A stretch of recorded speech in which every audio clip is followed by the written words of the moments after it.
ध्वनि के लक्षण, कैरेक्टर ऑफ साउंड। ध्वनि के 3 लक्षण होते हैं, तारत होता है, प्रबलता होती है और गुणता होती है। ठीक है, प्रबलता समझाई दिया तुम्हें। प्रबलता तब समझ में आएगी जब आपके कान स्वस्थ होंगे। तारत जैसे कि तुम्हारी लैंग्वेज, तुम्हारी आवाज़ और मेरी आवाज़ में जो फ़र्क है, ये हमारी तारत्व का फ़र्क है। जिसकी तारत्व ज़्यादा होगा उसकी आवाज़ मधुर होगी, पतली होगी, और जिसका तारत्व कम होगा उसकी आवाज़ कठोर होगी। ठीक है, अब क्वालिटी देखते हैं। जैसे कि हर ध्वनि की अपनी अलग अलग क्वालिटी है, तभी पता सकते हो कि सिर्फ सुनकर कि ये इसकी ध्वनि है और ये इसकी ध्वनि है। तो तीनों चीज़ें कन्फर्म। अब साइंस की लैंग्वेज में देखो, ध्वनि का तारत्व पिंच उसकी आवृत्ति पर निर्भर करता है। जितनी आवृत्ति अधिक होगी ध्वनि का तारत्व उतना ऊंचा होगा। आवृत्ति मतलब फ्रिक्वेंसी, समझे? किस पर डिपेंड करती है? आवृत्ति पर। जितनी आवृत्ति उच्च होगी, अधिक होगी, तारत्व उतना ऊंचा होगा। पुरुषों की ध्वनि कम तारत की होती है, समझ में आ रहा? महिलाओं की ध्वनि उच्च तारत की होती है, पतली बारीक। कन्फर्म? अब समझ में आ गया? यानी कि इसका मतलब क्या है? मतलब पुरुषों की आवाज़ थोड़ी भारी होती है, महिलाओं की आवाज़ थोड़ी पतली होती है। क्यों पतली होती है?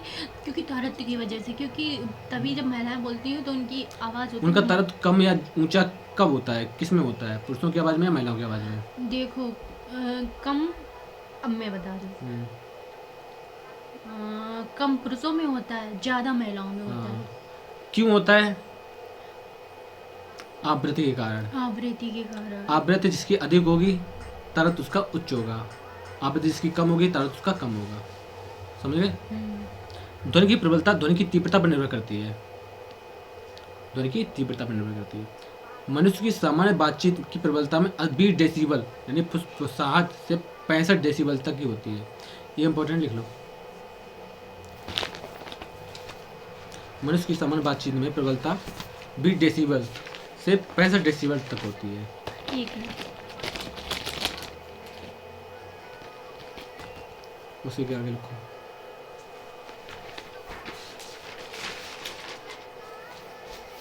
कौन सा मनुष्य? मनुष्य की सामान्य बातचीत में प्रबलता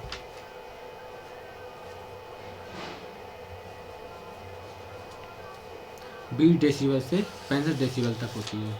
बातचीत में प्रबलता 20 डेसिबल से 65 डेसिबल होती है।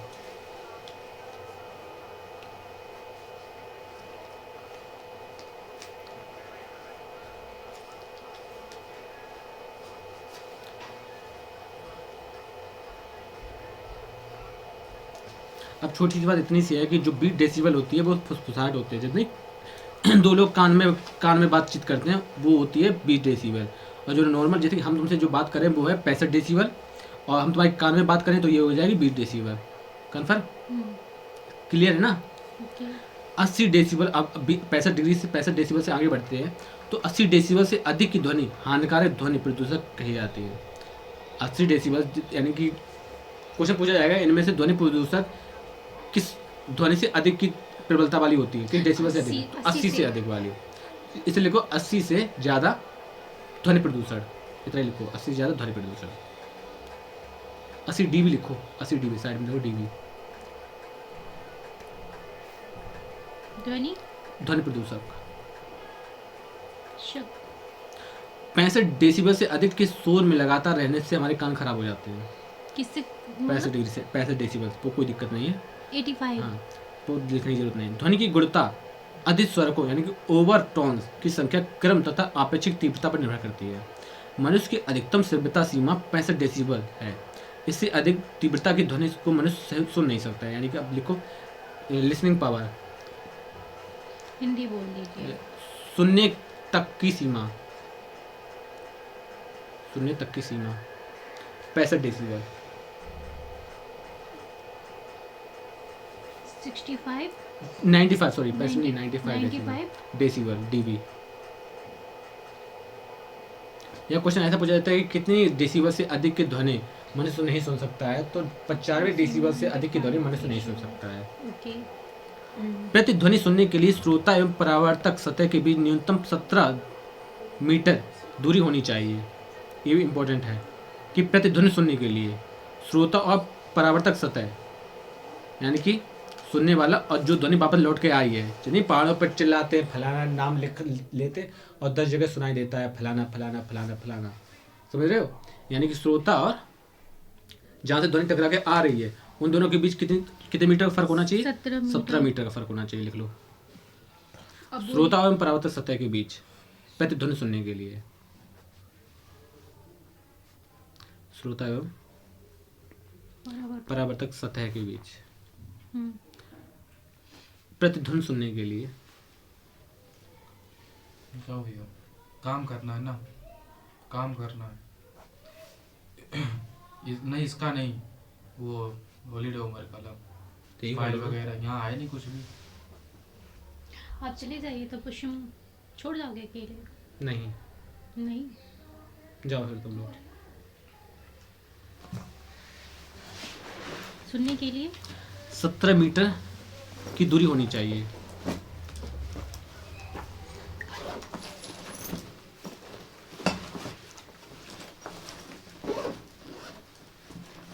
जी सर। हम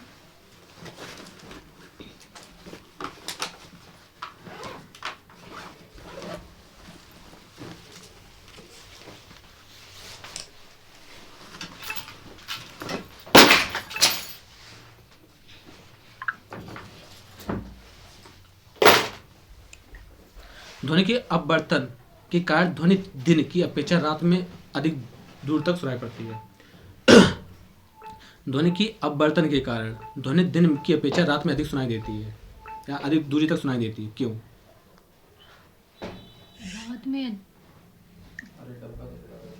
रात में अधिक सुनाई देती है, बंद कमरे में भी तो, मतलब खाली कमरे में ही सुनाई देती है। जैसे कि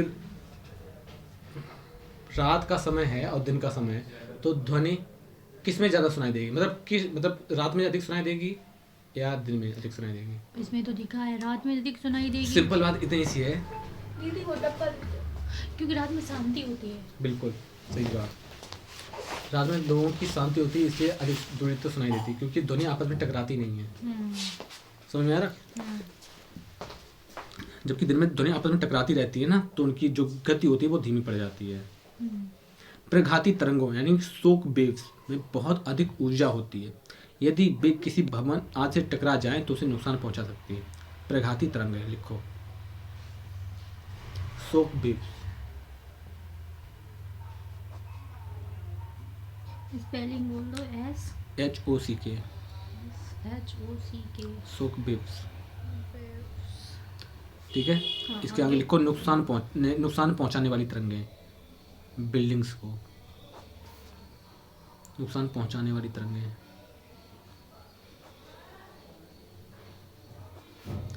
इमारतों को लिख दो।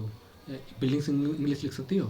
भवन, इमारतों आदि को, इमारतों आदि को। ठीक है।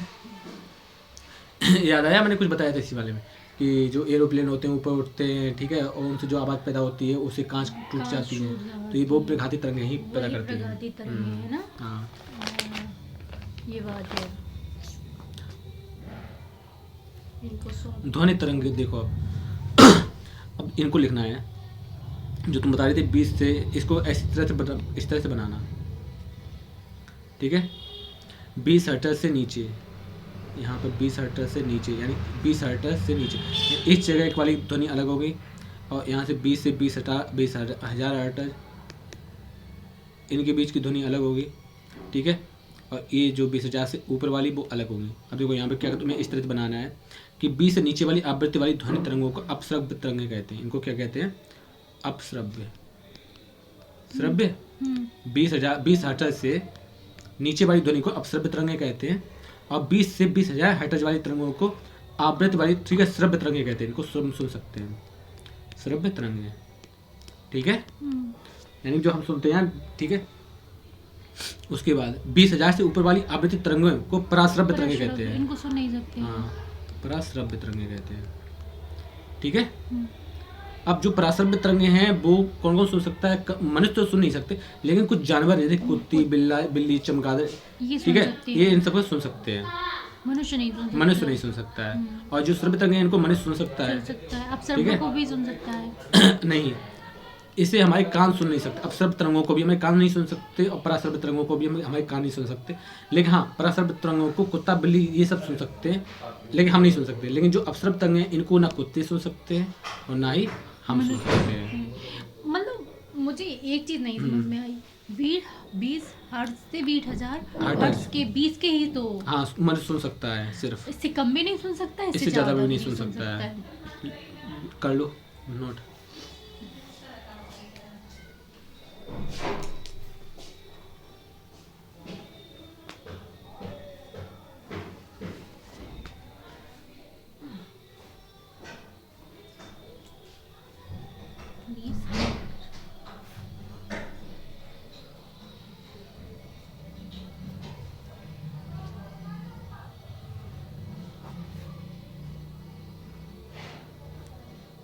विश्रब, ये क्या थे, अपश्रब, ये शुरुआत वाला 20 से नीचे वाला अपश्रव्य और बीच वाले को श्रव्य और 20 से से ऊपर वाले को पराश्रव्य। ठीक है, थोड़ा इधर दो मैं। जो पराश्रव्य तरंगों का प्रयोग कब कब किया जाता है? दूध के अंदर के जीवाणु को नष्ट करने के लिए।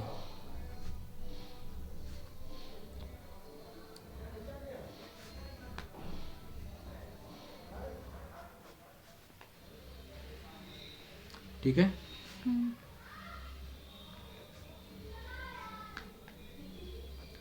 और गठिया के उपचार एवं मस्तिष्क के ट्यूमर का पता लगाने के लिए।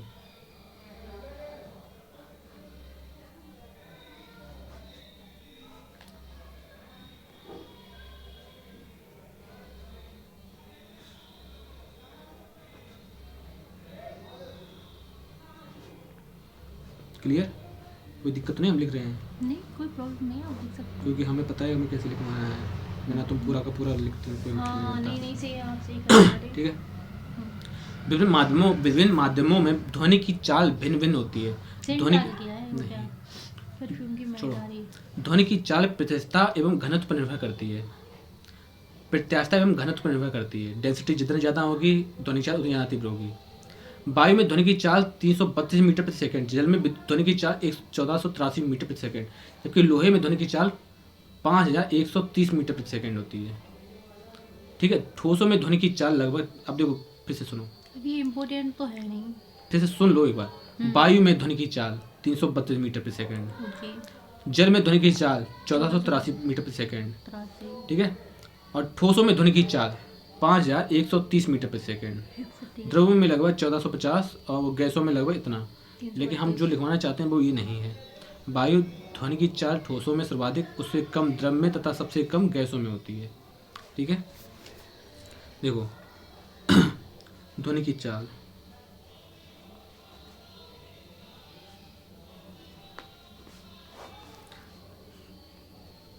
सॉलिड सबसे ज़्यादा होती है, उसके बाद किस में होती है, उसके बाद द्रव में होती है। ठीक है, लिखते हैं। क्लियर? उससे कम किस में होती है, गैस। ठीक है, क्लियर है ना? कम शब्दों में क्लियर? ओके। जब ध्वनि एक माध्यम से दूसरे माध्यम में जाती है तो ध्वनि की चाल एवं तरंग दैर्घ्य बदल जाती है, जबकि आवृत्ति नहीं बदलती है। जब ध्वनि एक माध्यम से दूसरे माध्यम में जाती है तो ध्वनि की चाल एवं तरंग दैर्घ्य बदल जाती है, लेकिन आवृत्ति नहीं बदलती है। ठीक है, आवृत्ति नहीं चेंज हाँ, होती है। फ्रिक्वेंसी नहीं बदलती है, बस उसका तरंग दैर्घ्य और स्पीड बदल जाती है। यदि ध्वनि संचरण की दिशा माध्यम की एक ही दिशा में है तो ध्वनि की चाल बढ़ जाती है, जबकि ध्वनि संचरण की दिशा माध्यम के विपरीत होने पर ध्वनि की चाल घट जाती है। ये कोई बहुत बड़ी चीज़ नहीं है, ये ट्रेन वाला ही सीन है कि सामने जाएगी तो बढ़ेगी और विपरीत जाएगी तो घटेगी। वे तरंगे जिनके माध्यम में के कण तरंग के चलने की दिशा के अनुदिश या समानांतर कंपन करते अनुदैर्घ्य तरंगें कहलाती है। ठीक है, वे तरंगे जिनके माध्यम के कण तरंग के चलने की दिशा के अनुदिश कंपन करते अनुदैर्घ्य तरंगें कहलाती हैं। क्लियर? समझ में आ रहा? अनुदैर्घ्य तरंगें। बट मुझे एक चीज़ की कंफ्यूजन हो बोलो, रही है, बोलो, अनुदिश क्या बोलो। होता है? मतलब समानांतर चलना अनुदिश कहलाता है, अनुदिश समांतर। और समानांतर ना चलना वो वो अलग बात है। और ये क्या कहलाती है? हो जाओ। अनुदैर्ध्य। हाँ, वो अनुदैर्ध्य। अनुदैर्ध्य तरंगें सभी प्रकार के माध्यमों, ठोस, द्रव एवं गैस में उत्पन्न की जाती है। उदाहरण के ध्वनि तरंगे, जिगजैग वाला सीन है ना, ठीक है। वायु में उत्पन्न तरंगे, भूकंप तरंगे, स्प्रिंग की तरंगे, ये सभी अनुदैर्ध्य तरंगे हैं। अच्छा।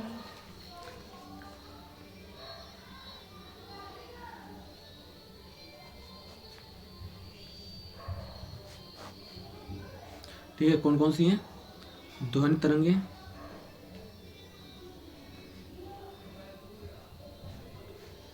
वायु में उत्पन्न तरंगे,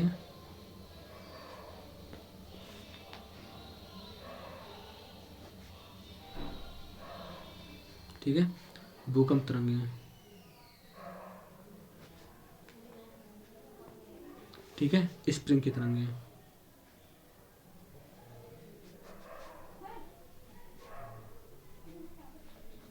क्लियर?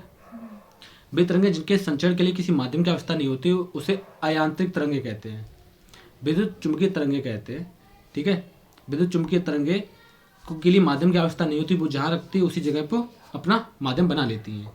लेकिन अनुदैर्ध्य तरंगे के लिए माध्यम की आवश्यकता होती है। बिना अब माध्यम क्या है? माध्यम है ठोस, द्रव एवं गैस। यानी कि अनुदैर्ध्य तरंगों के लिए इन तीन चीज़ों में से कोई एक चीज़ होनी अनिवार्य है। लेकिन जो चुंबकीय तरंगे इनके लिए आवश्यक नहीं है, ठीक है। क्लियर है ना? लिख लो।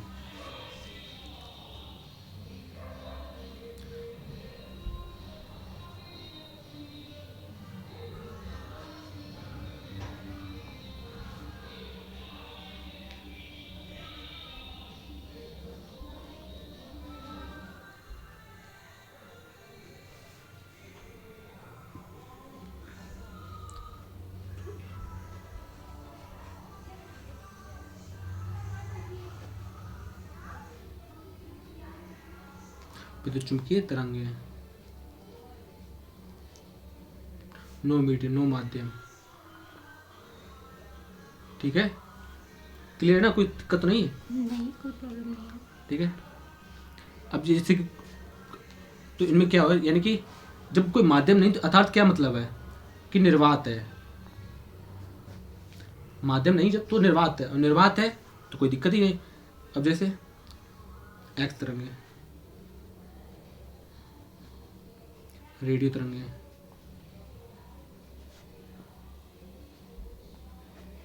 प्रकाश तरंगे,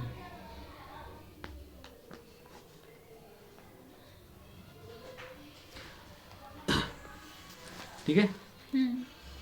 विद्युत चुंबकीय तरंगे एक ही चाल हो सकती है जो प्रकाश की चाल के बराबर है। विद्युत चुंबकीय तरंगे अनुप्रस्थ प्रकार की होती हैं। विद्युत चुंबकीय तरंगे अनुप्रस्थ, जबकि वो अनुदैर्ध्य थी। ये अनुदैर्ध्य है, ये अनुप्रस्थ है, वो अनुदैर्ध्य थी, ये अनुप्रस्थ है। और ये वाली ये ये वाली अनुदैर्ध्य थी। अनुदैर्ध्य थी। यानी कि जिसमें प्रकाश, जिसमें निर्वात हो उन वे अनुप्रस्थ तरंगे, और जिनमें निर्वात की अवस्था ना हो वो अनुदैर्ध्य तरंगे ठीक, हैं। मैं समझ जाऊंगी। तुम यहाँ पे लिख तो दिया आराम से। बिल्कुल बिल्कुल। अब तुमको पता है फोटोन के माध्यम से जो प्रकाश की तरंगें जाती हैं, प्रकाश, माइक्रोवेव, एक्सरे आदि विद्युत चुंबकीय तरंगों के उदाहरण हैं। ये प्रकाश के वेग में गमन करती हैं। विद्युत चुंबकीय तरंगों की अवधारणा मैक्सवेल के द्वारा की गई थी, ये इम्पोर्टेंट है। ठीक है। मैक्सवेल,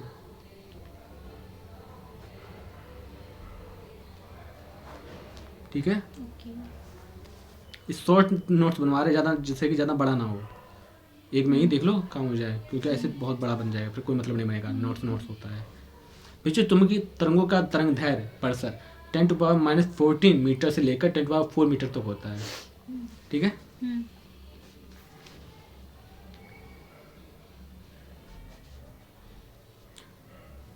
-14 से 4 होता है, मतलब 10⁻⁴। क्लियर? तरंग किसी माध्यम में विक्षोभ को संचालित करती है, इन्हें तरंग गति कहते हैं। विक्षोभ के कार्य से तरंग करती है, एक कण से दूसरे कण, दूसरे कण से तीसरे कण। तरंग गति को प्रभावित करने के लिए कुछ गुण हैं। कंपन की कला, आयाम, आवृत्ति, तरंग दैर्ध्य। जब तरंग किसी माध्यम से संचालित होती है तो माध्यम या कोई कण अपनी साम्यवस्था के दोनों ओर जितना अधिक विस्थापित होता है, तरंग का आयाम कहलाता है। क्लियर? सही ना? जरा दृष्टि दोष के निवारण के लिए द्विफोकसी लेंस इतनी क्लियर है ना। अब जरा दृष्टि दोष के निवारण के लिए द्विफोकसी लेंस निचला भाग उत्तल लेंस और ऊपर के भाग अवतल लेंस का प्रयोग करते हैं। जैसे कि इनको जरा दृष्टि दोष होता है, जिनको जो क्या बोलते हैं ना, उत्तल और अवतल दोनों लेंसों की आवश्यकता है, निकट दृष्टि दोष, जिनको निकट दृष्टि दोष भी है और दूर दृष्टि दोष भी है। अच्छा जरा दोनों आते हैं ना। हाँ, अच्छा अच्छा। यहाँ पे लिख ले रहे हम, ठीक है।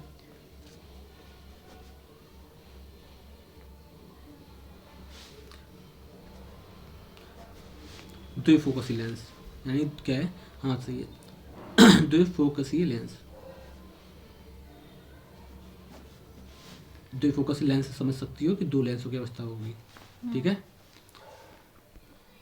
दृष्टि वैषम्य या अविन्दुकता में नेत्र क्षैतिज दिशा में ठीक देख पाता है परंतु ऊर्ध्व दिशा में नहीं। अब ये है अविन्दुकता।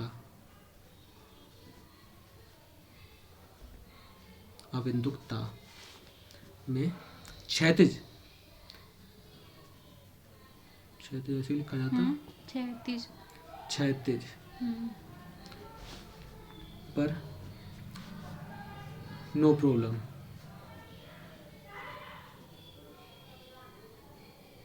लेकिन ऊर्ध्व दिशा नहीं देख सकता।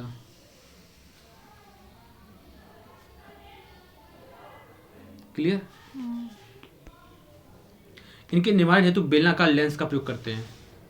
इसके लिए क्या, कौन सा लेंस का प्रयोग करेंगे? बेलनाकार लेंस। Cylindrical lens. क्लियर।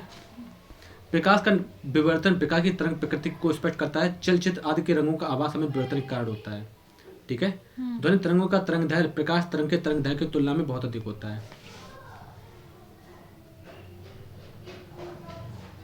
ध्वनि तरंगों का तरंग दैर्घ्य को बोलते हैं लैम्डा, ठीक है। प्रकाश तरंग दैर्घ्य की तुलना में बहुत अधिक होता है, ठीक है। तरंग के तरंग दैर्घ्य।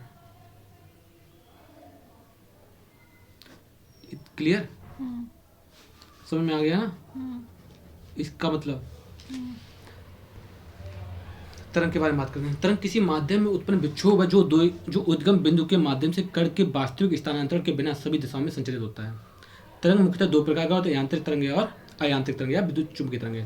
पढ़ाई है अभी तुमने, ठीक है। यहाँ पे डालो तरंग यानी कि वेव्स कितनी होती हैं? यांत्रिक तरंग, दूसरा अयांत्रिक या विद्युत चुम्बकीय। अयांत्रिक या विद्युत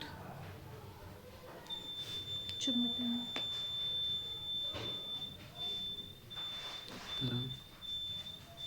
अब विद्युत चुम्बकीय तरंगें क्या होती हैं, यांत्रिक तरंगें तुम्हें क्या होती हैं तो तुम्हें पता ही है, ठीक है। वे तरंगें जिनके गमन के लिए भौतिक माध्यम यानी ठोस द्रव इनका अवस्था है यांत्रिक तरंगें, और जिनके लिए कोई अवस्था नहीं है वो विद्युत चुम्बकीय तरंगें, ठीक है। यांत्रिक तरंगें दो प्रकार के होते हैं, अनुप्रस्थ तरंगें और अनुदैर्घ्य तरंगें। क्लियर। हाँ, समझ गए ना। हाँ, ये देखो इसमें ये क्वेश्चन लिखा है 25 सेंटीमीटर तक की वस्तुओं का प्रतिबिंब रेटिना पर एक बनता है, ठीक है। अनंत से लेकर हमसे 25 सेंटीमीटर तक अगर हम देख पा रहे हैं तो निकट दृष्टि दोष होगा, अगर नहीं देख पा रहे हैं तो दूर दृष्टि दोष होगा। अच्छा, एक बुक की पॉइंट होता है ना, मतलब। अब सुनो, पहले इधर देख लो। यांत्रिक तरंग है। यांत्रिक तरंग दो टाइप की होती है। कौन कौन सी? अनुदैर्घ्य तरंग, अनुप्रस्थ तरंग,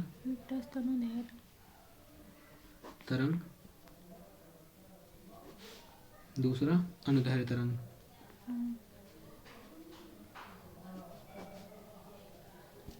ठीक है।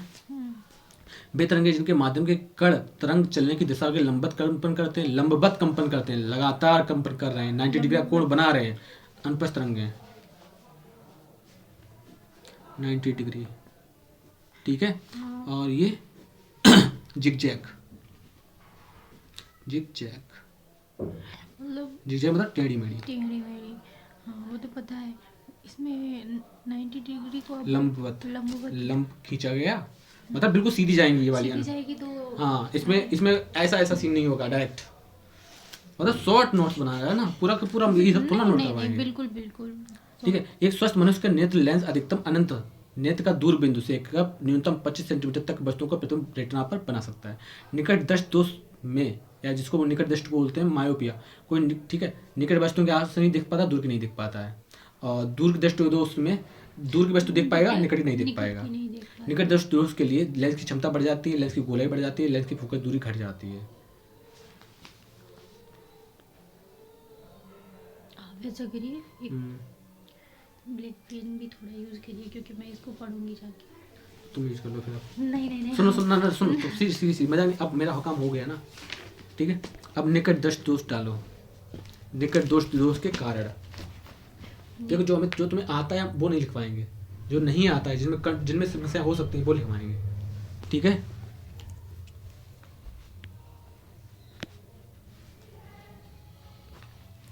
लेंस की क्षमता बढ़ जाती है,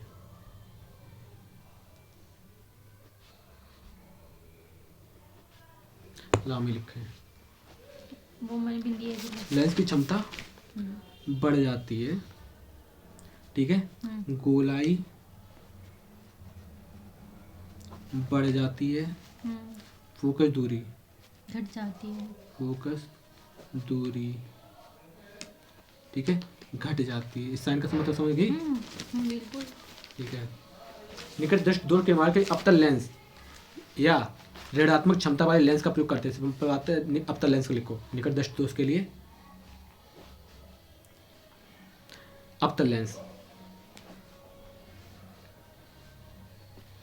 अब दूर दृष्टि दोष के लिए भाई तुम्हें पता है, अब सेम इसका अपोजिट हो जाएगा, लेंस की फोकस दूरी बढ़ जाएगी जबकि क्षमता घट जाएगी और गोलाई कम हो जाएगी। दूर दृष्टि दोष,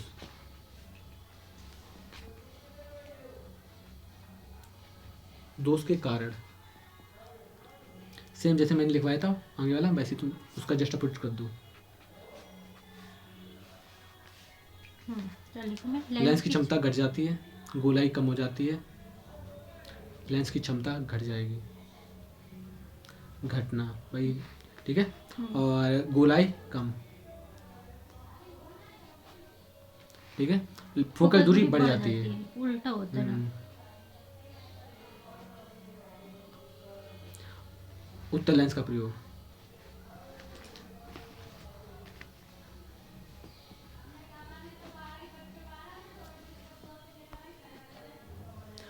निकट दृष्टि दोष में प्रतिबिंब रेटिना पर न बनकर रेटिना के आगे बनता है।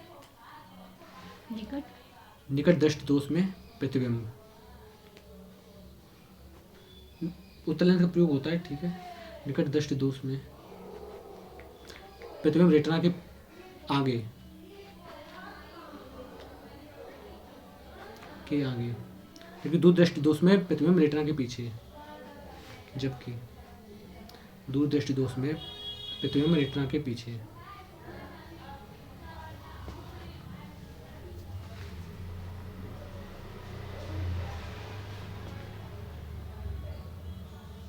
और जरा दृष्टि दोष में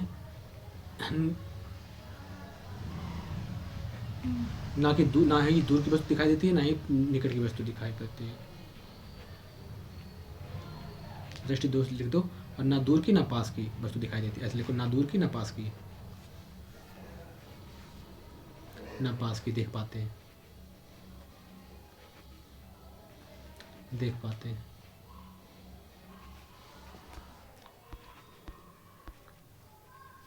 डन। अब जो तुम्हारा नोट्स बना है, ये नोट्स संभाल के रखना, ठीक है, और इसको ही पढ़ना आप जब भी एग्जाम आए तो, क्योंकि तुमने अगर एग्जाम दिए होंगे तो उनमें से आया होगा, लेंस सबसे ज़्यादा पूछा जाता है।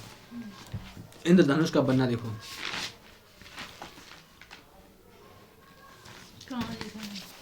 इंद्रधनुष का बनना सर्वप्रथम जब प्रकाश जब सूर्य का प्रकाश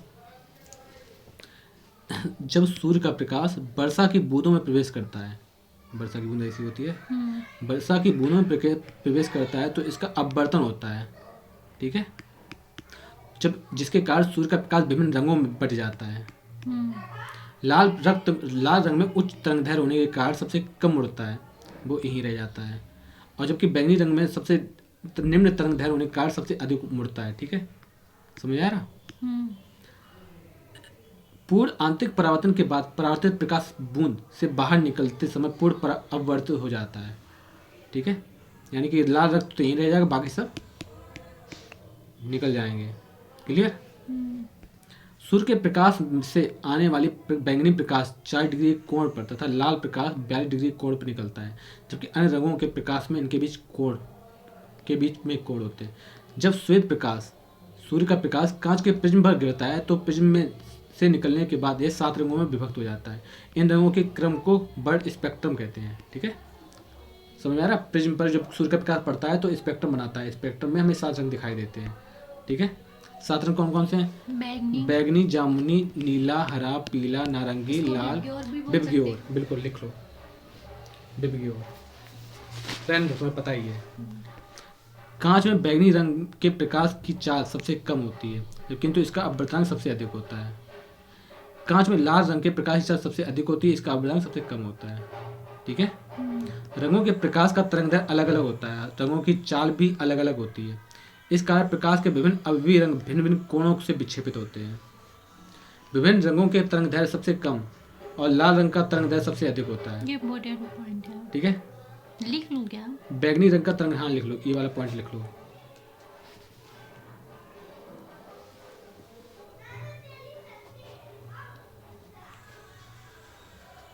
बैगनी रंग का तरंगदैर्घ्य सबसे कम, लाल रंग का तरंगदैर्घ्य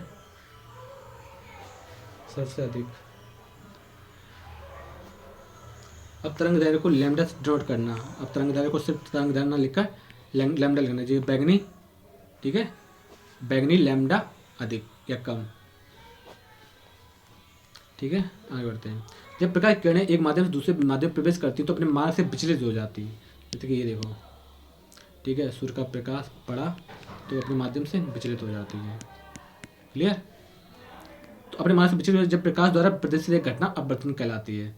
प्रकाश के अपवर्तन कारण घटने वाली घटनाएं तारों का टिमटिमाना, सूर्योदय एवं सूर्यास्त में सूर्य का दिखाई देना, द्रव में अंशतः डूबी हुई सीधी छत टेढ़ी दिखाई पड़ती है, पानी से भरे किसी बर्तन के तल में पड़ी हुई सिक्के के ऊपर उठा हुआ दिखाई देना, ये सब अपवर्तन के कारण ही है।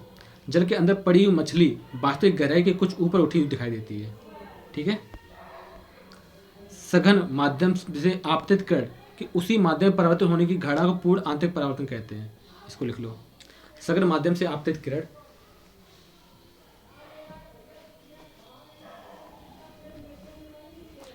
कि उसी माध्यम में परावर्तन होने की घटना, किरण कि उसी माध्यम में परावर्तन होने की घटना को पूर्ण आंतरिक परावर्तन कहते हैं।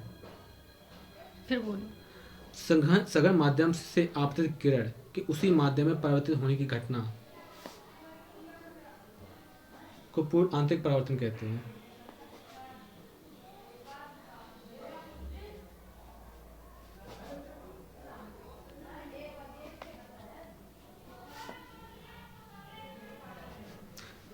फिर लिखो, पूर्ण आंतरिक परावर्तन के लिए 2 शर्तें हैं।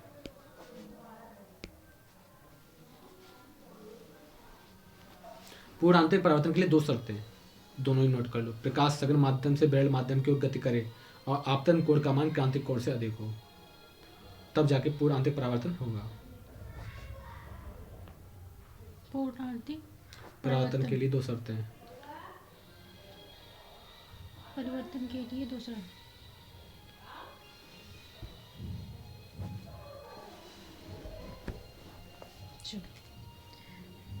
पहली क्या है? प्रकाश सघन माध्यम से विरल माध्यम की ओर गति करे,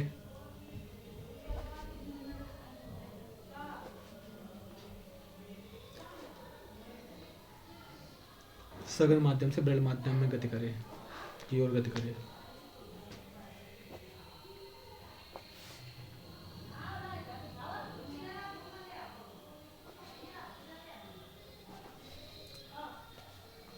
सेकंड, आपतन कोण का मान परावर्तन क्रांतिक कोण से अधिक हो।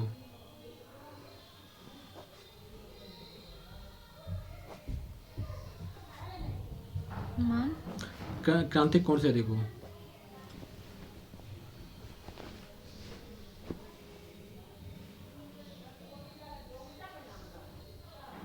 ठीक है,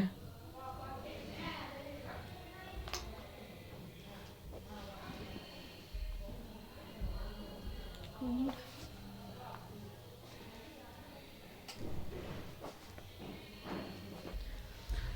पूर्ण आंतरिक परावर्तन का दैनिक जीवन में प्रयोग देखो। ठंडे प्रदेशों में मरीचिका का कारण, मरीचिका बोले मरीचिका परछाई। ठंडे प्रदेशों में मरीचिका का कारण भी है पूर्ण आंतरिक परावर्तन। पानी के भीतर में रखी परख नली का चमकना, पानी के भीतर रखी परख नली का चमकना भी पूर्ण आंतरिक परावर्तन है। कांच में पड़ी दरार का चमकना भी पूर्ण आंतरिक परावर्तन है। हीरे का अत्यधिक चमकदार दिखाई पड़ना, हीरे का अत्यधिक चमकदार दिखाई पड़ना भी पूर्ण आंतरिक परावर्तन है। रेगिस्तान में मरीचिका का कारण भी पूर्ण आंतरिक परावर्तन ही है। तीनों ही लिख लो, तीनों ही बहुत ज़्यादा इंपॉर्टेंट है, हद से ज़्यादा इंपॉर्टेंट है। इनमें से कोई ये भी पूछ लिया जाता है कि हीरे का चमत्कार दिखाई पड़ना किसका कार्य पूर्ण आंतरिक परावर्तन का है, इनमें से कोई।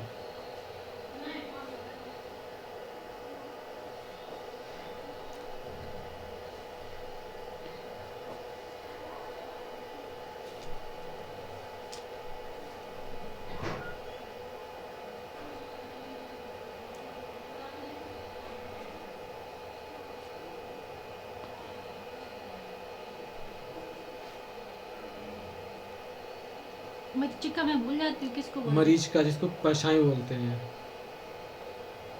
जब तुमने देखा होगा ना अत्यधिक गर्मी होती है तब तुम्हें एक ऐसा लगता है कि मतलब कि कुछ उठ रहा हो, जलन टाइप का, धुआं टाइप का, वही मरीचिका होती है।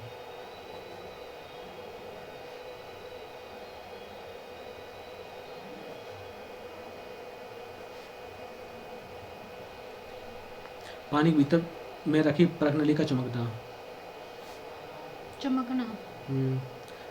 कांच में पड़ी दरार का चमकना,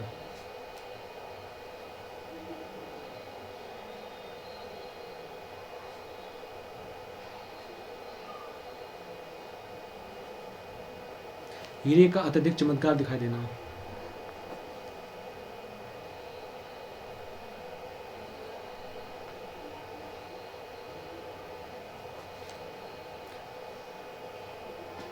और रेगिस्तान में मरीचिका का कारण।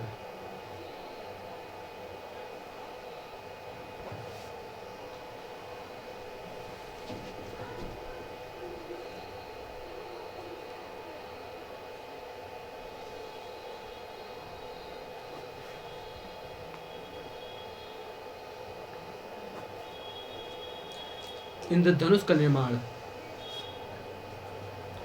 परावर्तन, पूर्णांतरिक परावर्तन तथा अपवर्तन के द्वारा होता है।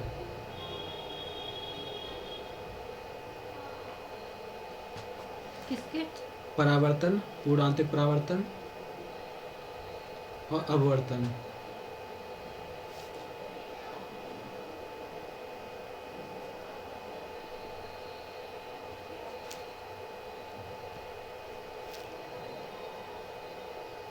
अपवर्तन के कारण, परावर्तन अपवर्तन लिया के द्वारा होता है, के कारण है के द्वारा।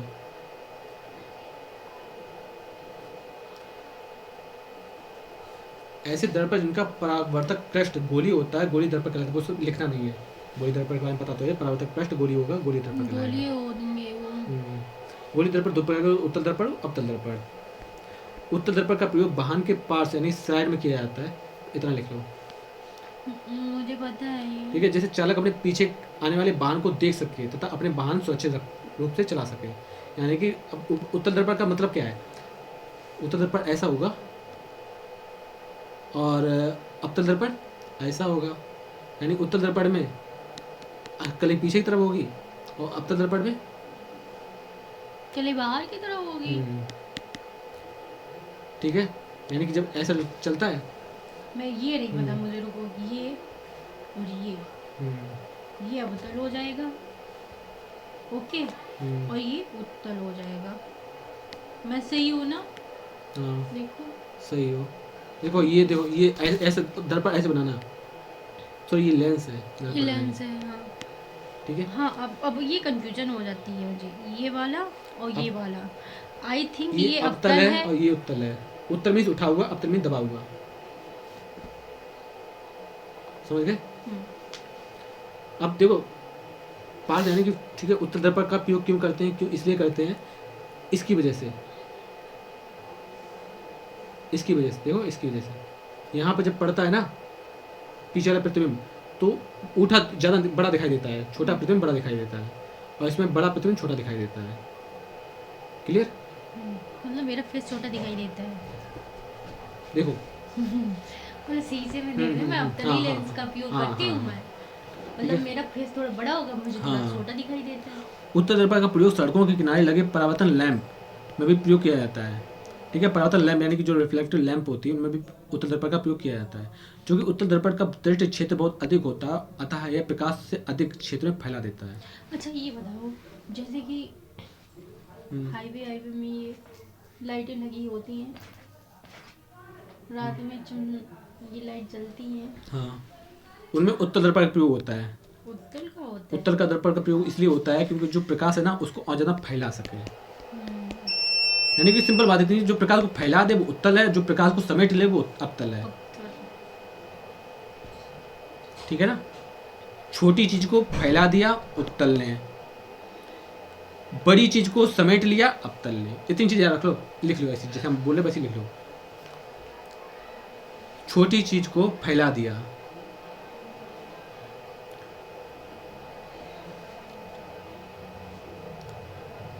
फैला दिया उत्तल ने,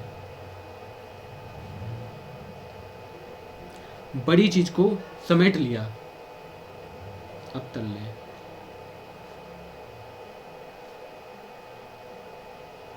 समेट लिया अवतल ने। ये कोई परिभाषा नहीं है, बस तुमको याद कराने की ट्रिक है। ये याद रखोगे तुम्हें ना लेंस में प्रॉब्लम आएगी ना ही दर्पण में। कंक्लूजन सिर्फ इतना ही सा ही है। उत्तर दर्पण में प्रत्येक दिशा में प्रतिबिंब दर्पण के पीछे उसके ध्रुव और फोकस के बीच वस्तु से छोटा सीधा आभासी बनता है। ठीक है, अब इस चीज़ को हम थोड़ा देर रखते हैं। ठीक है, यहीं पर रखते हैं। चलो ठीक है, इसको लिखो, इस चीज़ को लिख लो। उत्तर दर्पण में प्रत्येक दशा में प्रतिबिंब दर्पण के पीछे उसके ध्रुव और फोकस के बीच वस्तु से छोटा और सीधा आभासी बनता है। इस पूरी लाइन को लिख लो। हाँ बोलिए, तुम्हें लिख लो। उत्तर दर्पण में प्रत्येक दशा में प्रतिबिंब दर्पण में प्रत्येक दशा में प्रतिबिंब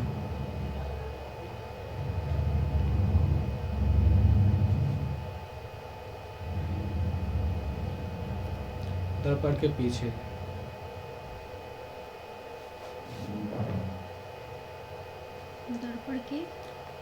दर्पण के पीछे उसके ध्रुव और फोकस के बीच उसके ध्रुव और फोकस के बीच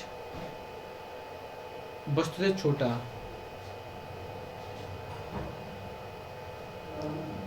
सीधा आभासी, वस्तु से छोटा सीधा आभासी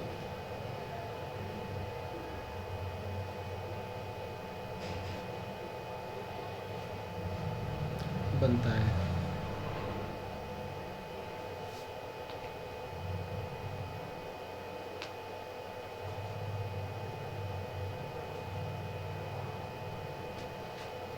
अब दर्पण के उपयोग देखो, टार्च है ना, सर्च लाइट है, वाहनों की हेडलाइट है, ये सब में अवतल लेंस का उपयोग किया जाता है। बड़ी चीज़ों को छोटे में, हेडलाइट बोले तो आगे की लाइट हाँ, तो जलती है। छोटी चीज़ को हमने क्या लिखवाया था, छोटी चीज़ को फैला दिया। टार्च फैलाती है क्या, समेट लेती है ना, जिस पर फोकस करना है उसी पर लाइट पड़ेगी। सर्च लाइट भी वही है, वाहनों की हेडलाइट भी वही है। ठीक है, बड़ी चीज़ को समेट कर हमने हेडलाइट पर दिखा दिया। बिल्कुल। चिकित्सकों द्वारा आँख, कान, नाक, गला आदि की जांच के लिए अवतल दर्पण का उपयोग किया जाता है। ये तो मुझे पता ठीक है, सौर ऊर्जा से चलने वाले उपकरणों में अवतल दर्पण का प्रयोग किया जाता है। सौर ऊर्जा से चलने वाले उपकरणों में अवतल दर्पण का प्रयोग, सौर ऊर्जा है, बड़ी चीज़ को समेट लिया, लाइट के फॉर्म में चार्ज कर दिया। ठीक है ना, चेहरे पर बड़ा प्रतिबिंब देखने के लिए, दाढ़ी बनाने के लिए अवतल दर्पण बड़ी चीज़ है, छोटी चीज़ में कन्वर्ट कर दिया और हमें दिखाई दे गया। जब प्रकाश एक माध्यम से दूसरे माध्यम वायु से कांच में जाता है तो इसकी तरंगदैर्घ्य एवं वेग परिवर्तित होता है, लेकिन आवृत्ति नहीं बदलती है। तो कोई वही है। सूर्य से प्रकाश को सूर्य के प्रकाश को पृथ्वी तक पहुंचने में लगभग 8 मिनट 16 सेकंड लगते हैं, पता होगा तुम्हें। प्रकाश का रंग उसके तरंगदैर्घ्य पर निर्धारित करता है, तुमको ये भी पता है। प्रकाश एक विद्युत चुंबकीय तरंग है, इसकी नियत आवृत्ति और एक तरंगदैर्घ्य लैम्डा होती है। प्रकाश की गति होती है बी बराबर बी अपॉन लैम्डा, बी बराबर एन लैम्डा, ठीक है। लाल रंग के प्रकाश की ऊर्जा सबसे कम और बैंगनी रंग के प्रकाश की ऊर्जा सबसे अधिक होती है, ठीक है। ऐसा इसलिए क्योंकि लाल रंग के प्रकाश का तरंगदैर्घ्य सर्वाधिक और बैंगनी रंग के प्रकाश का तरंगदैर्घ्य अधिक न्यूनतम होता है। लिख लो।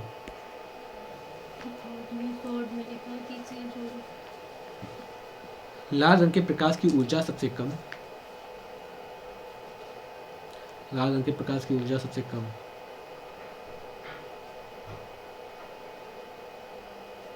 बैंगनी रंग के प्रकाश की ऊर्जा सबसे अधिक।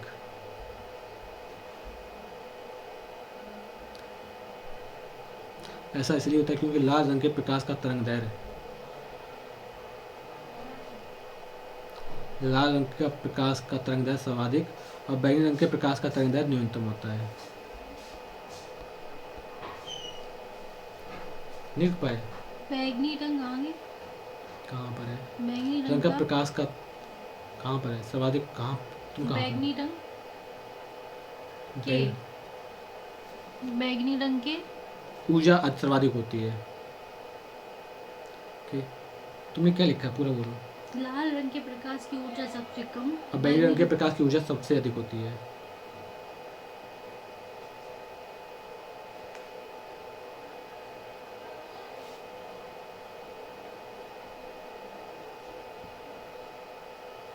क्योंकि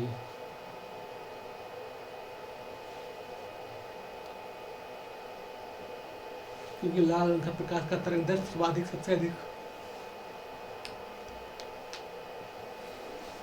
लाल रंग का प्रकाश का तरंगदैर्घ्य सबसे अधिक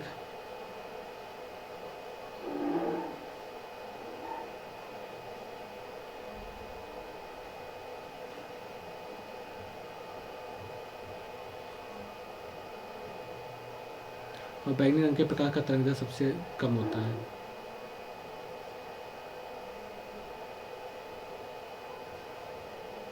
बैगनी रंग के प्रकाश का तरंगदैर्घ्य सबसे कम होता है।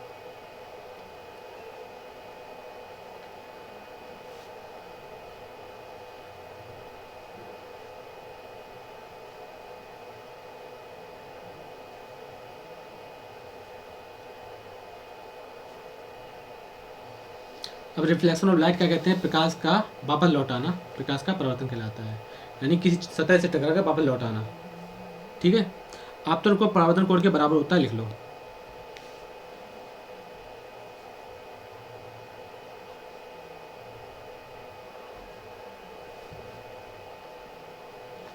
भूख लगी है आपको, कुछ खा लीजिए। वही पहले कंप्लीट हो जाए उसके बाद। एनर्जी कम है आपके शरीर में। आपतित किरण, आपतित किरण लिखो।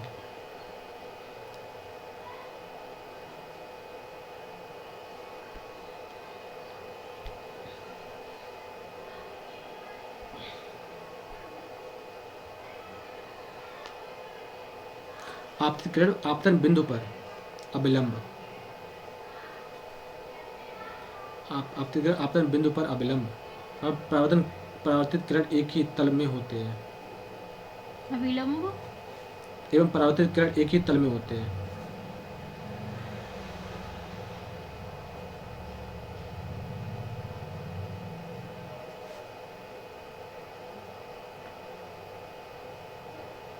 एक ही तल में होते हैं।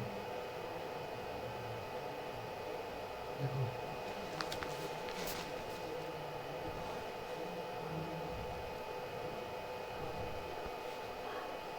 ये रहा अभिलंब, ये रही आपतित किरण, ये रही परावर्तित किरण, ठीक है, क्लियर। और ये है तल, ये है तल, तल पर अब डाल दीजिए। यही है, इसका डालेंगे इसमें, तो समझ में आ गया क्योंकि ये पूछा जाता है। भूल गई। आपतित किरण, आपतित किरण, चलो कोई बात नहीं। आपतित किरण,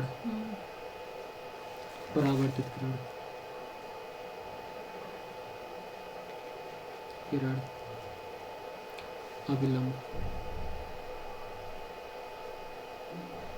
तीनों और ये तल